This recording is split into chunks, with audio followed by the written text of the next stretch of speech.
Welcome back to the channel. Today we are going to do a Q&A. Thank you so much to everybody who sent in questions. There was a ton of them, and I honestly feel kind of bad that I'm not going to be able to go through all of them.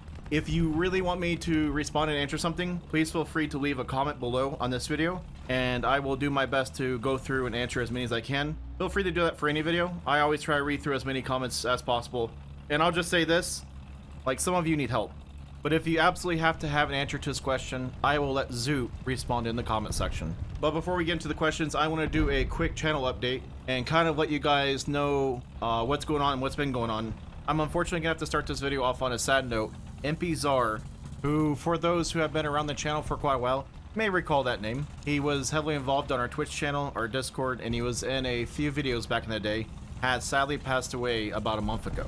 Yeah, this really sucks. His wife was also very involved in our community, and I remember when they had their daughter, and so it's always heartbreaking to lose somebody completely out of the blue that still had quite a bit of life to live. So this just sucks.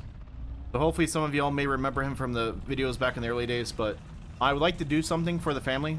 If you buy anything on our merch shop between now and September 1st, I'm going to match any and all profits from the merch store, because he actually made some of the designs that are on the merch store. And I would just like to really do something that would show the family some support from the community. I've gotten a lot of questions about where has a Glorious Bear and Exterior Jim have been hiding. I try not to tell too much of the guys' business on the channel unless they so choose to, but I will try to give you a quick update about what I can share here. But it's been a very busy summer for a lot of the folks. Bear is doing well. He's been working a ton of hours, and then his kind of free slash de-stress time has been spent doing 3D printing and model building, model painting. So he is still around from time to time videos. You'll probably see him more on our second channel, the Bosai B channel, which I'll put a link here. But yeah, I think you'll still see him in videos. I just, you know, as his work allows, he'll jump into videos when possible. So I know a lot of people have been asking about where has Exterior Jim been, and you guys have been extremely patient on waiting for his return to come to the channel, and I appreciate that. I can't even tell you how many times that boy has changed jobs this year. He was desperately trying to leave his former job, and he sadly ended up right back at the same old company doing the same old job. And he started that, I think, about last month or so. And the last time I talked to him about returning to the channel, he was trying to get kind of his life back in order and get into a rhythm at that job. It definitely did sound like he is still very interested in doing content.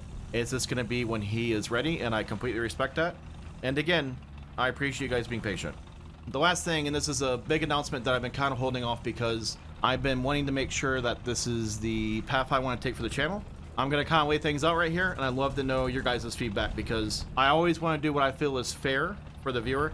I've been spending a lot of time and effort to make some pretty awesome history videos that are near completion, and I hit a point where I just didn't want to use War Thunder gameplay for them.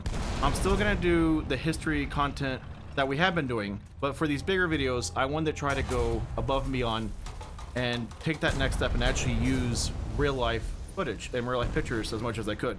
So the problem with real life footage is that you have to find it and acquire it and get the rights to it. And I don't want to give away too many details here, but basically I am working with an archive to get footage that probably hasn't been seen in 70 years, cleaned up and digitized. So that being said, these large dedicated history videos I'm going to release to Patreon and YouTube members for 1 month, and then release it to public 30 days after that. And putting any content behind a paywall, even if it is just for 30 days, was something that I absolutely didn't want to do. But it just came to a point where there is in no realm where ad revenue is going to cover the production cost of this series. Now, since I'm going to be charging, you know, $5.99 plus or whatever for people to see this content, I'm going to try to add on other videos as well, so that you guys get your value for having a monthly subscription for that. One of them is going to be a quick history segment, where it's just going to be a 5 to 10 minute video talking about certain vehicles in War Thunder from a historical standpoint. So there's not going to be any squad gameplay. It's not going to be 23 minutes long. It's just going to be a quick 5 to 10 minute video. I'll make those a 30-day exclusive and then release them to the general public after that. And then we're going to do another series called Worst of War Thunder, which we talked about last year, and we'll play basically whatever vehicle you guys say is the most awful vehicle in War Thunder. We'll play it, and also put a history segment at the start of those videos. I'm really excited about this, but I've also really struggled with what to do in terms of monetization because the ad revenue just does not even come close to covering the price of these projects. I appreciate all the patrons we currently have. I appreciate the YouTube members that we currently have. It has been a huge help in even allowing us to attempt this new content. I don't have a time frame right now on when that first video will drop because I'm waiting for the vendor to finish up converting it. But I'm gonna do everything I can to get that first video to drop within the next 30 days. And so just be on the lookout for that.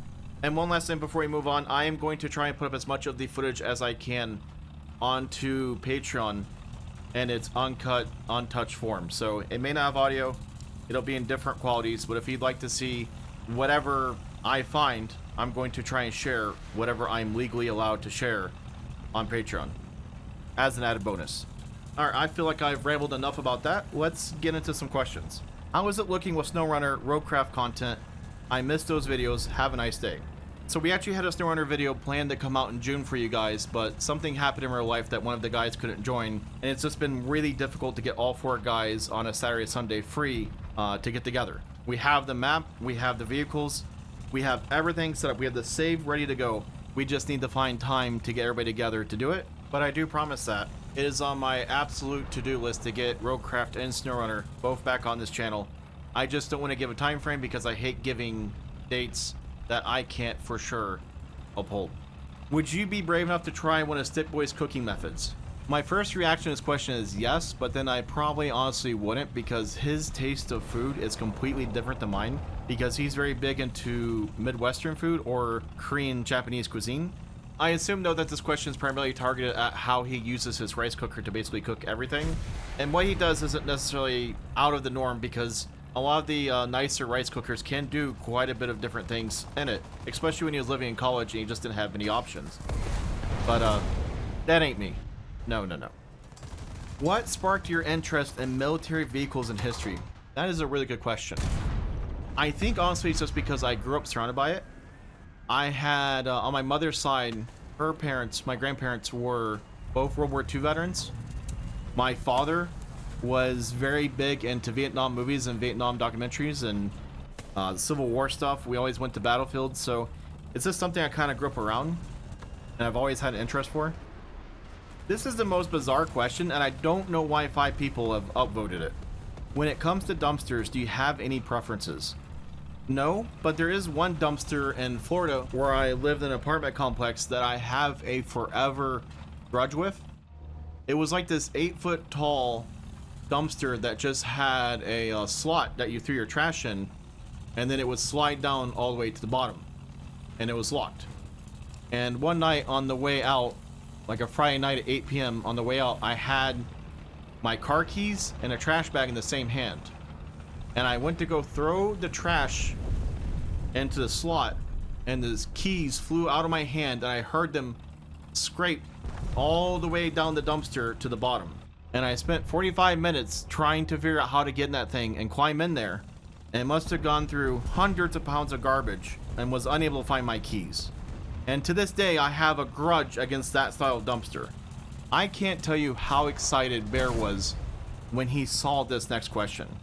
Since you like to comment on not much happening in your dating life, I volunteer. Want to go on an internet date? Since I'm just a tad too far away at the moment? As you said before, you miss 100% of the shots you don't take. My first impression of this question, I wish I had that confidence. Holy cow. Secondly, I volunteer. I don't even know how to respond to that. I wish I had your confidence is what I can say. Yeah, this might be the first question submitted to a Q&A that I'm actually speechless about because I don't know how to respond to this. Now everybody gets to watch me fumble in a video just like I do in real life.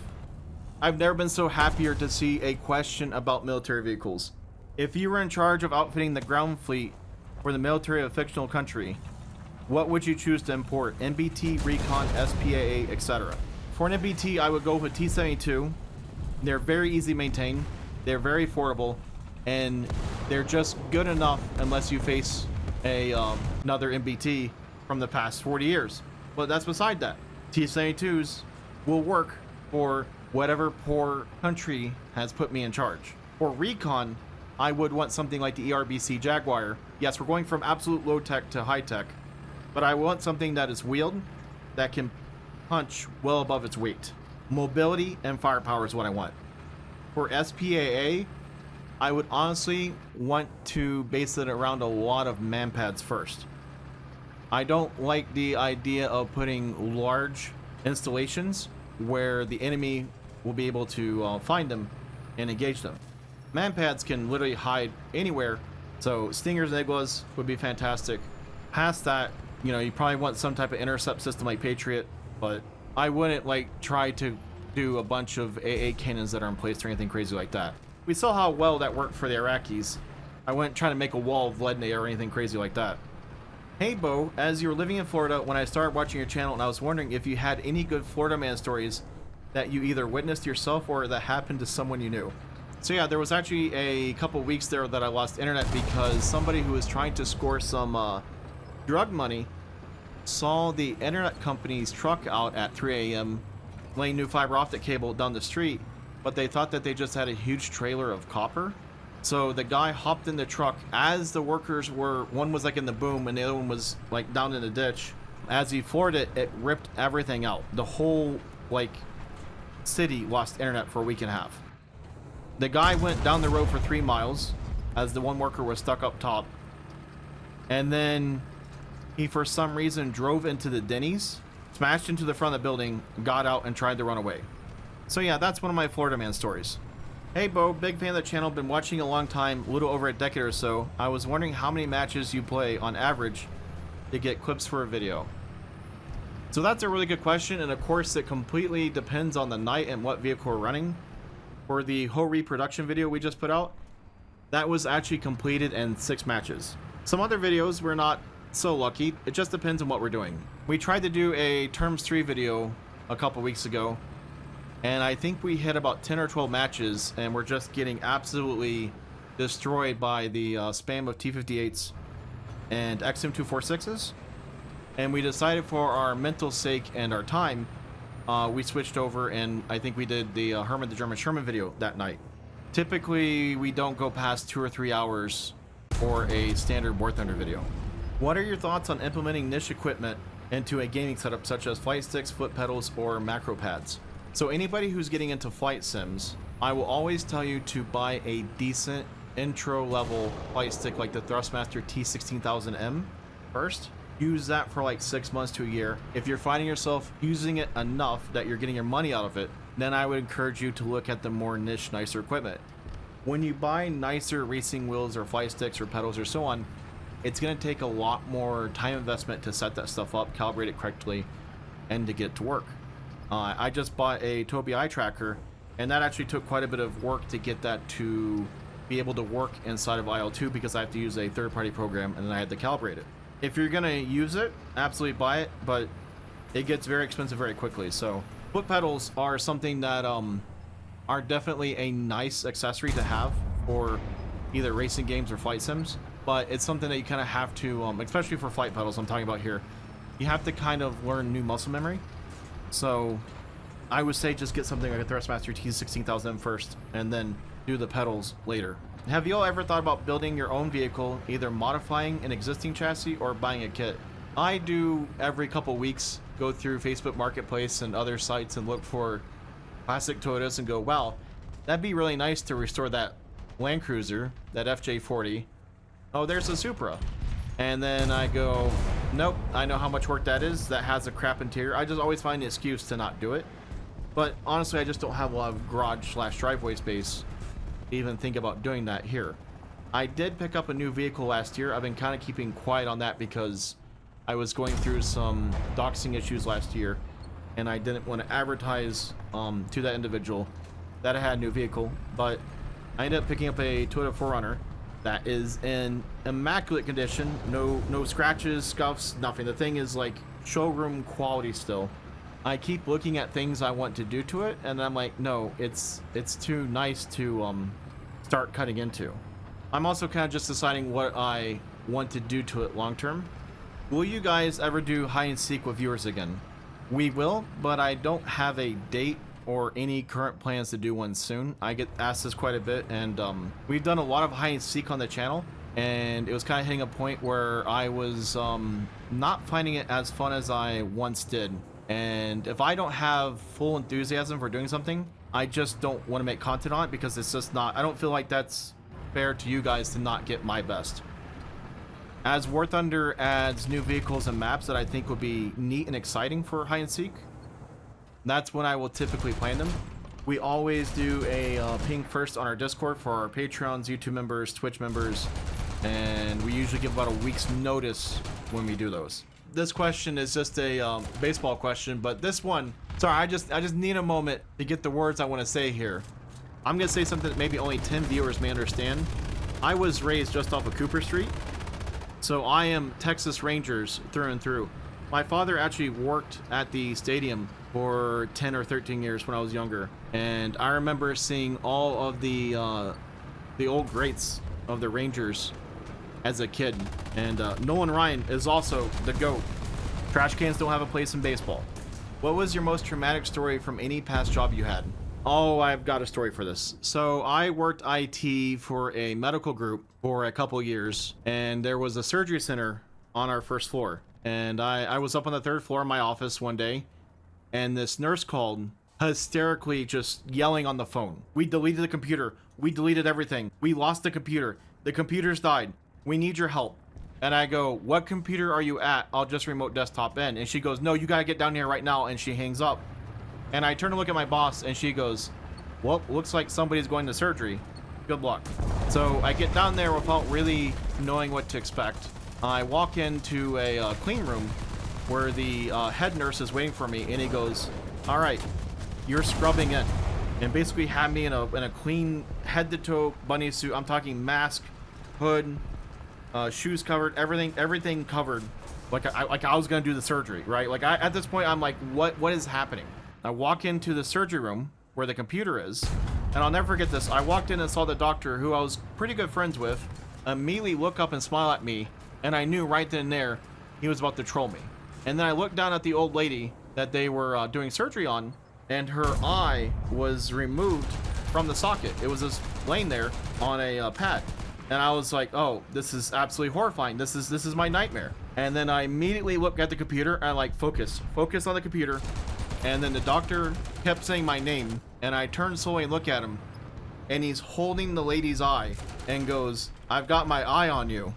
Nurses and doctors are sick individuals. I know they have dark humor, but they can't do that to me. So long story short, for anybody who actually cares what was wrong with the computer, they deleted the documents folder off the desktop. I just had to make a new shortcut. I feel sorry about seeing some poor grandma's eye socket though. That's gonna be with me forever. Could you please brief me on the history of the British heavy tank, the Conqueror? I won't do it right now during the Q&A for the sake of time, but I will put that on my list of projects because I think that's actually a really good one. And I think Mr. Zoot would also be really excited to do that video. So I always love talking about the Conqueror and the Super Conch. Be on the lookout for that video. What was the main reason you decided to keep making content before becoming popular?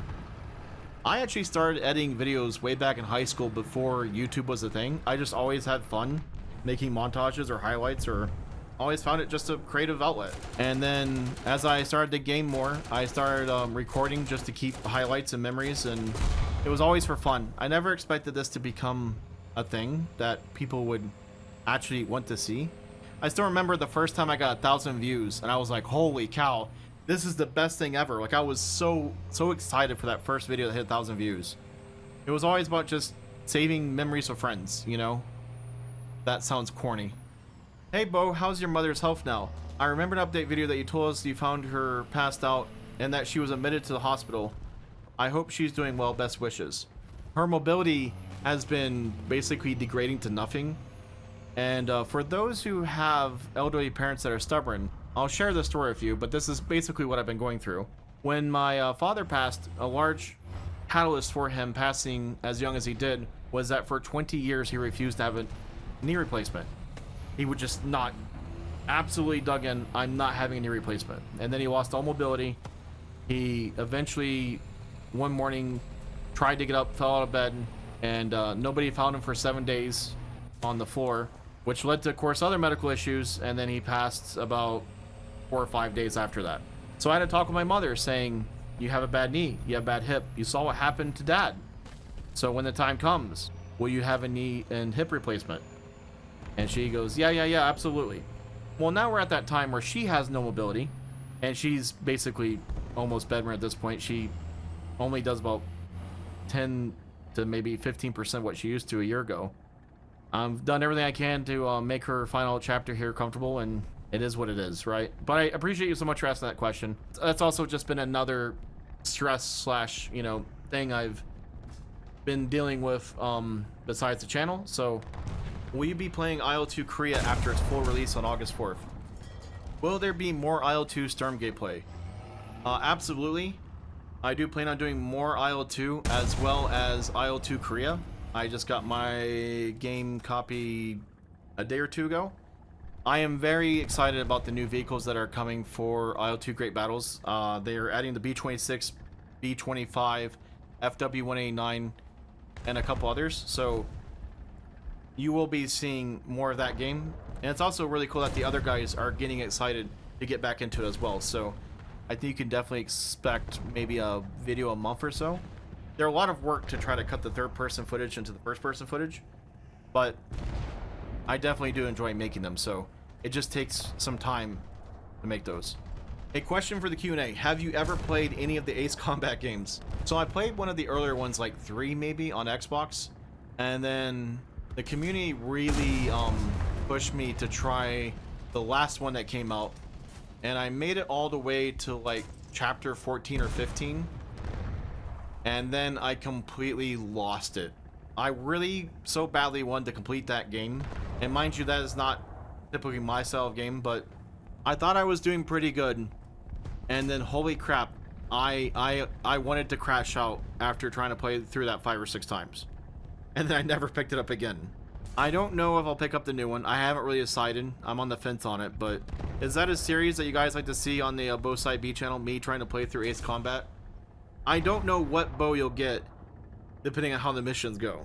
Is there any way I can get rid of France? You know, Zoo asks me that question every Monday, and unfortunately, no. I think that we're gonna have to figure out how to coexist with them. Feel free to reach out to Zoo, because I'm sure he'd love to make a plot or some evil plan like Dr. Evil. Alright, for our final question, and I had this pop up like 25 times, so but I picked this one because it was really well written with a couple parts to it. If you could own any firearm, historic, modern, fictional, which would it be and why? And speaking of anything, what single item would you like to own, real life or fictional? So the gun that I'm currently hunting, that I would immediately grab if I found one in decent condition, at the correct year and everything and correct price, is a Winchester Model 1897 trench gun. That's something I've always wanted for my collection. That being said, I did actually pick up one of my bucket list guns. I actually bought 2 of them because I have no self-control, but I have always wanted to pick up a older Browning high power, and I happened to drop in somewhere that had 17 Browning high powers for sale. Argentinian police ones, new ones, old ones, and I made them drag out every single Browning high power they had and went through them, and I picked 2 of them. One I got a really good price on, and the other one I probably overpaid. But the first one is a 1944 Canadian Browning high power. That thing is just awesome. Like, I was really excited I found that. And then the other one, I think, is a 1956 Browning high power. So I picked those 2 up. I only wanted one, but I couldn't leave the Canadian one behind. Now, for what single item I'd like to own, real life or fictional? Okay, without getting too ridiculous, as a kid, I was always obsessed with the F-117. So can I just say that? Can I have an F-117? I promise I'll use it for good. I won't do anything, no shenanigans with the F-117. I promise. But that was the final question. Thank you so much for everybody who submitted questions. It was actually overwhelming, and that just helps me make a better video, so I really appreciate that. And if you are discouraged because I didn't answer something you asked, please be sure to drop it in a comment below, and I will do my best to at least respond through text to answer your question. As always, thank you so much for watching, and I hope you guys have a great day.